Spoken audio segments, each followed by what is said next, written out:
le tableau à la bonne dimension. Le tableau intérieur, pareil, coupé à la tronçonneuse.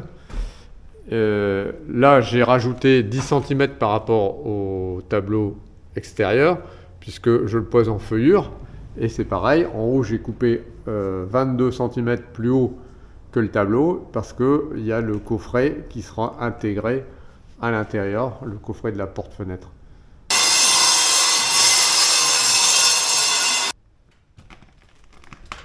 Voilà, donc là, j'ai enlevé les briques à l'intérieur. On voit bien le ferry qui est à l'extérieur qui a été posé.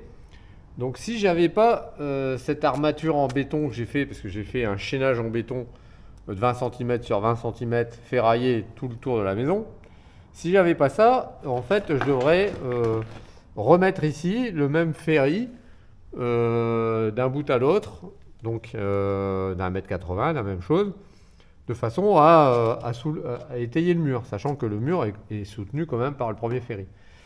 Donc ici, ça ne sera pas la peine, puisque j'ai un fer à béton ici. On voit les trous là, de mon astuce d'avoir ferraillé pour tenir les briques pour pas que ça bouge, quand j'ai percé de l'autre côté.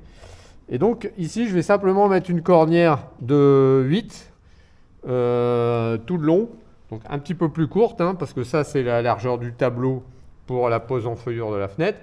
J'ai juste ajouté 10 cm. Si je devais vraiment remettre un ferry, j'irais rechercher 20 cm d'appui sur le mur. Hein, voilà. Donc là, je vais mettre ma cornière, la cimenter à l'intérieur, et ensuite je vais faire mon tableau.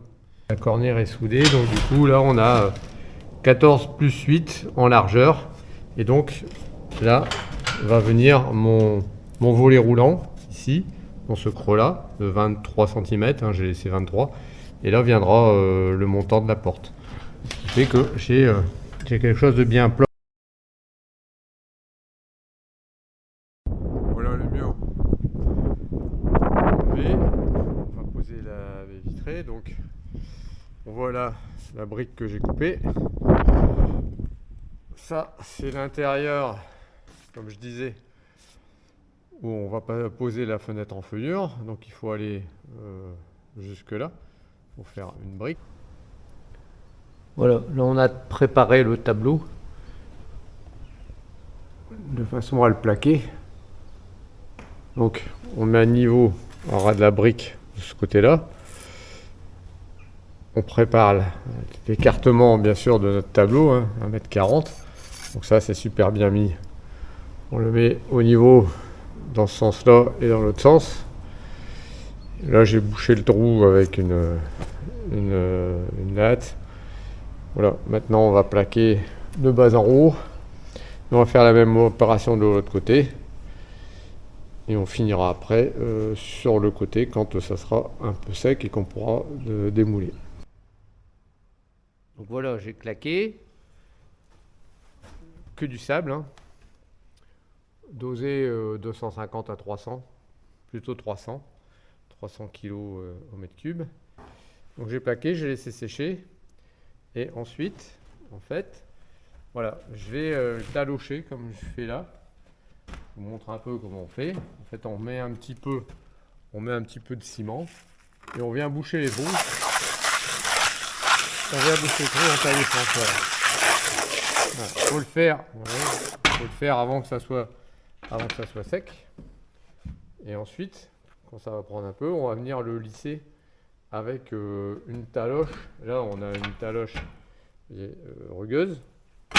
On va le terminer à la taloche lisse. Voilà, pour avoir quelque chose de bien lisse. Bon, après, vous pouvez le laisser rugueux, c'est comme vous voulez. Voilà, on viendra ici forcément démouler les côtés. On va vérifier que c'est bien. Et s'il faut, on fera ici un petit joint en ciment propre, hein, pour que ça soit pas mal.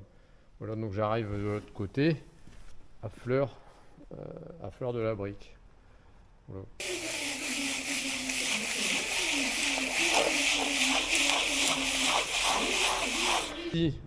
L'ouverture qu'on a réalisée pour accueillir la porte-fenêtre, vous voyez, donc on l'a démoulée et en fait, voilà, c'est propre. On a quelque chose de lisse pour accueillir le montant de la porte-fenêtre. Donc on va pouvoir mettre un compris-bande sur le côté et ça va être bien étanche. Donc j'ai fait, comme je vous l'avais dit sur la vidéo, j'ai fait en sorte que ici, voilà, je vienne terminer à fleur de la brique pour pas voir quelque chose vu d'extérieur. Ça reste propre, voilà, pour éviter d'avoir une épaisseur de ciment qui serait pas très jolie. Donc voilà, c'est une méthode rapide. Hein, voilà, il me restera le rojago à faire en bas. C'est assez rapide, ça permet de ne pas passer trop de temps à tout remaçonner pour avoir une brique ici qui va être bien terminée, comme celle-là ou comme celle-ci.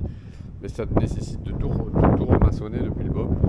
C'est très long, donc en faisant un plaquage comme ça, on peindra peut-être en bas, mais ici quand j'ai démoulé, voilà, j'ai une petite correction à faire là.